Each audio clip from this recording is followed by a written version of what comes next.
My name's John. I'm in my 20s and I just moved out of my parents' house. I'm in search of lower cost living, and I decided to move to a small town in Rainville Bay, southwest Michigan. It's one of those American towns you see in movies, spaced out houses, all built similarly. Most of the residents are elderly, making it very quiet for most of the year. No noisy parties, speeding cars, or anything like that, which I particularly love. However, shortly after moving, I noticed something weird. My neighbor, Mr. Anderson, has a peculiar habit of lighting a candle every night, religiously, at about 11:50 p.m., and placing it in his window. He stands there for about 15 minutes, gazing at it, and then he goes to sleep. On nights of strong wind or rain, he tends to shield it with something similar to a lantern. My curiosity was piqued, and I really wanted to know what it was all about.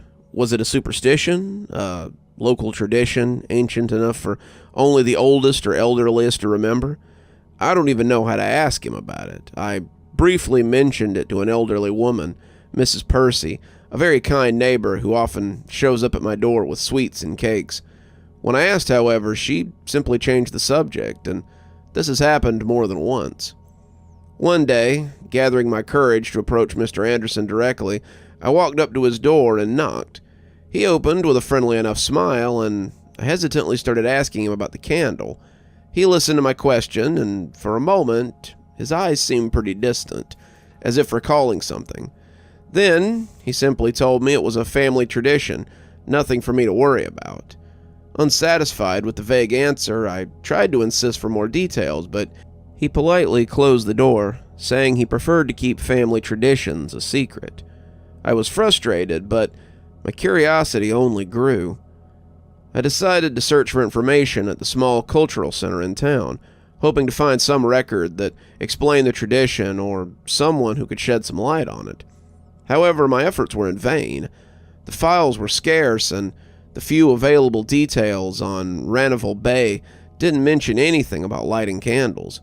I tried talking to the officials who handled the center, but they acted similarly to Mrs. Percy.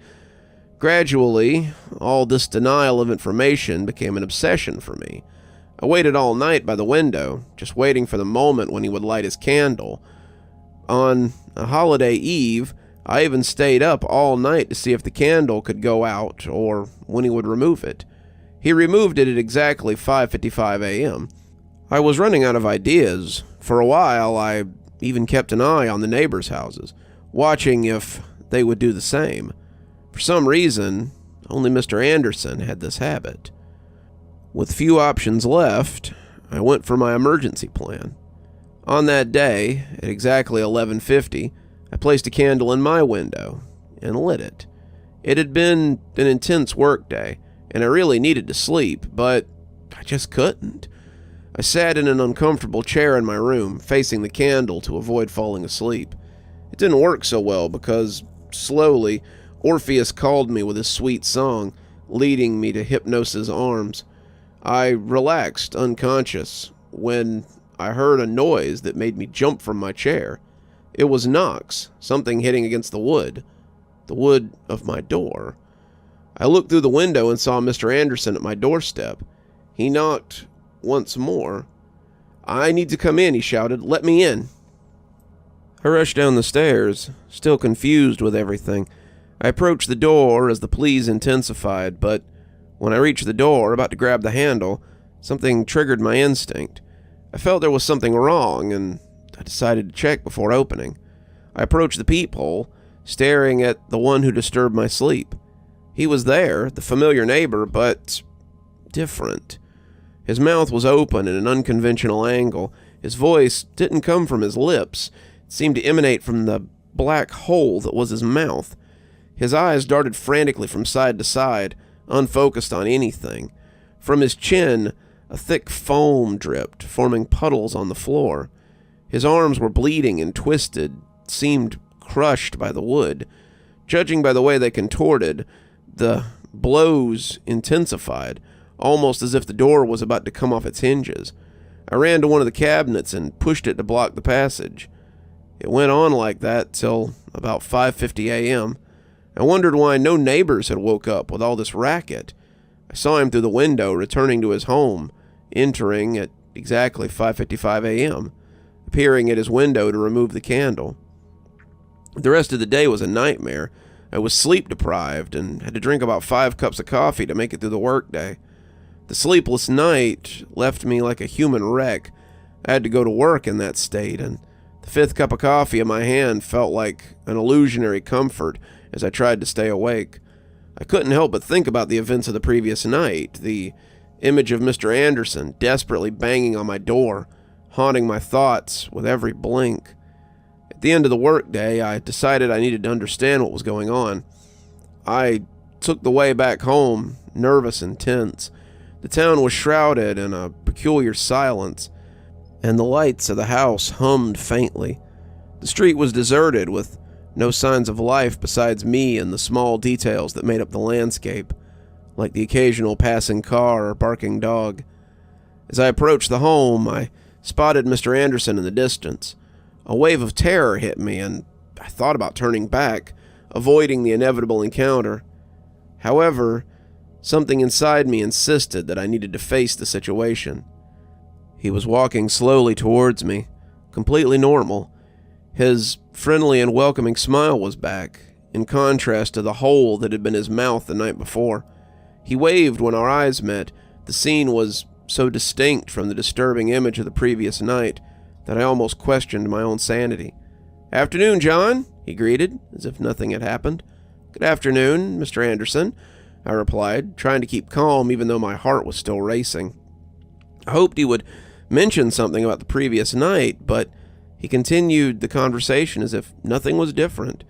We talked about the weather, the neighborhood, trivial things that made no sense in the face of the terrible experience we had shared. I was eager to get inside, past him, and went in, but before closing the door, I couldn't help but ask, "Mr. Anderson, are you okay?"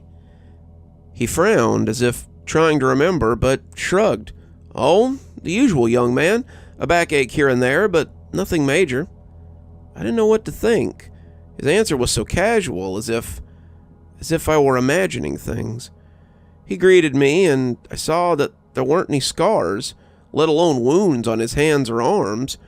Could it have been my imagination? Unfortunately not.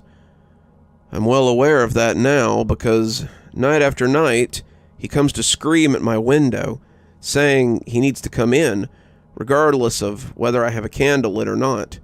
Believe me, I've tried both solutions with no result. Really starting to get used to it.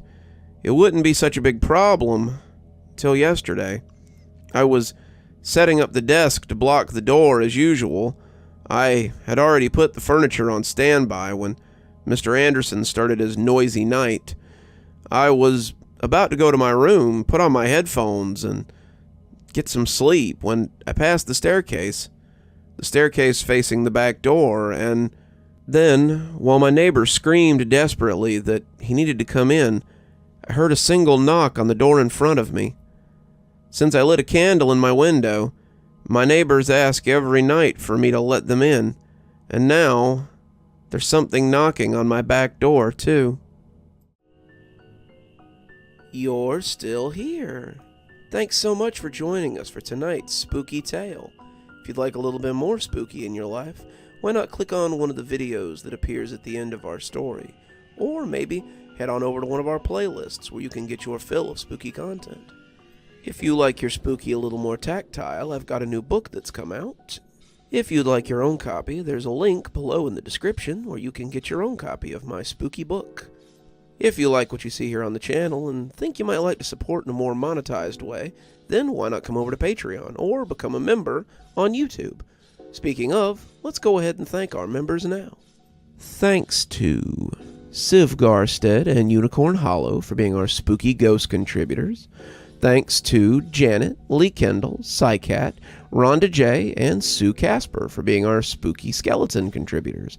And thanks to Hi Stacy, Winter, Xaronan, Emily Coltsfoot, Stephanie Carrington, Tyler Parker, Cinnamon Fox, Sarah ASMR42, and Bella Lee for being our Ghostly Reader tier contributors.